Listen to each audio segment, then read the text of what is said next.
When we are talking about sovereignty, there are external and internal sovereignties. ये होगी एक किस्म की. एक्सटर्नल की बात करें तो फॉरेन पॉलिसी, और इसकी बात करें तो डोमेस्टिक पॉलिसी. सिंपल, ठीक है ना, कोई रॉकेट साइंस नहीं. Then there are different aspects of the sovereignty also. And when I'm saying कि different aspects में क्या हो गया कि उनकी भी कंपार्टमेंटलाइजेशन हो रखी है, कैटेगरीज हैं, ठीक है ना. ये तो होगी एक मेजर कैटेगरी. अब इसके अंदर एक सब कैटेगराइजेशन अगर हम करने की कोशिश करें, समझने की कोशिश करें फर्दर इसको, तो सोवरेनिटी को हम किस तरह से समझ सकते हैं. There can be legal sovereignty, there can be political sovereignty, and there can be popular sovereignty. ये तीन तरह की सब कैटेगराइजेशन जो है हम वो करते हैं when it comes to the understanding of sovereignty. Legal sovereignty क्या हुई? What is legal sovereignty? The word legal is there, obviously it has to do something with the, so we are having our own laws. किस तरह के laws हैं हमारे?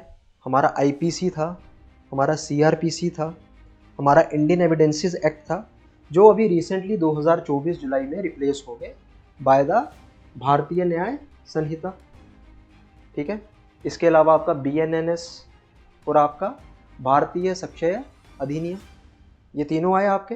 हमारा अपना एक लीगल सिस्टम है, हमारा अपना एक तरीका है when it comes to prevailing of the rule of law. तो कानून हम अपने तरीके से बनाएंगे and it will be according to the constitution. हम आगे आएंगे, सीधे कॉन्स्टिट्यूशन से स्टार्ट नहीं होते Indian polity. Secondly, when we are talking about the political sovereignty, तो here I am talking about the political system जो चल रहा है. हमारा पॉलिटिकल सिस्टम क्या है यहाँ पर? Parliamentary form of democracy. Parliamentary system है हमारा. So that is the political sovereignty.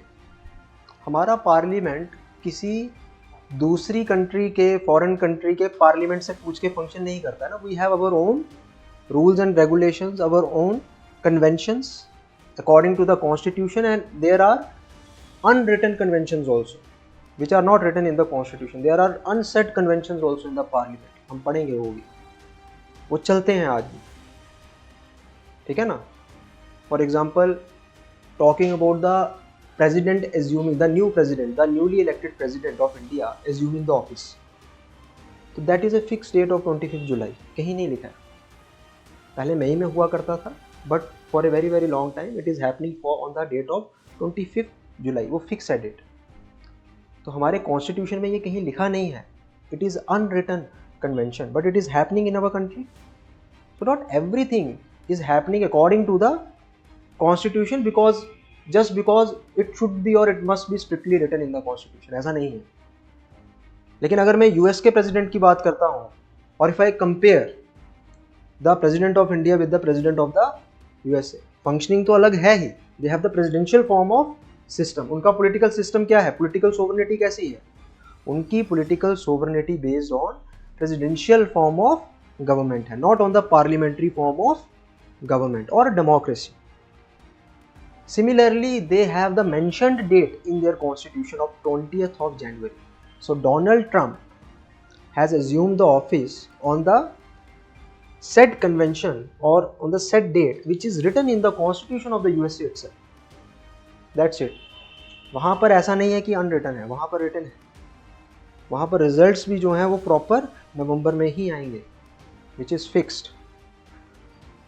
Now talking about the popular sovereignty. What is popular sovereignty? क्या होती है popular sovereignty? There is a concept of the general will. Now what is general will?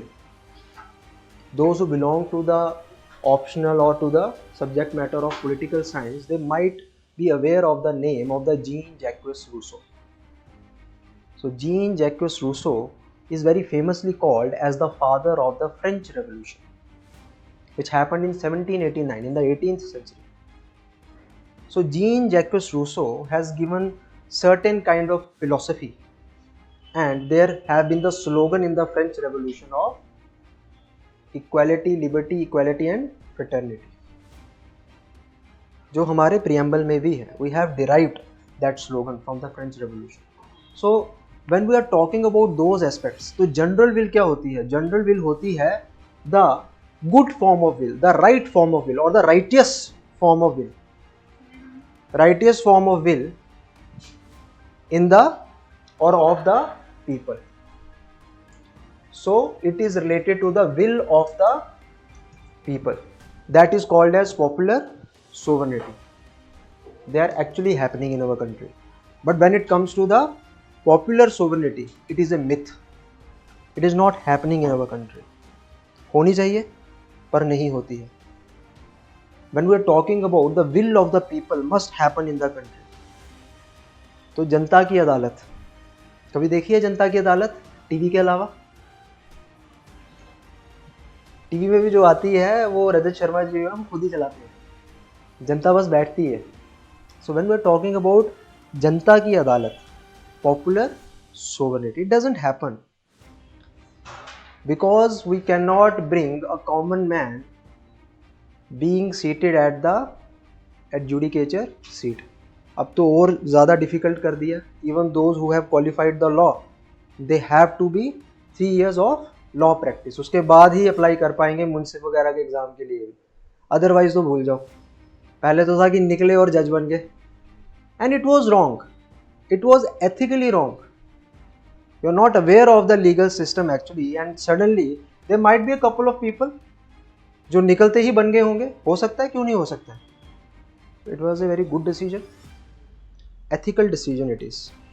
So when we are talking about the popular sovereignty, we are saying the will of the people will prevail in the country.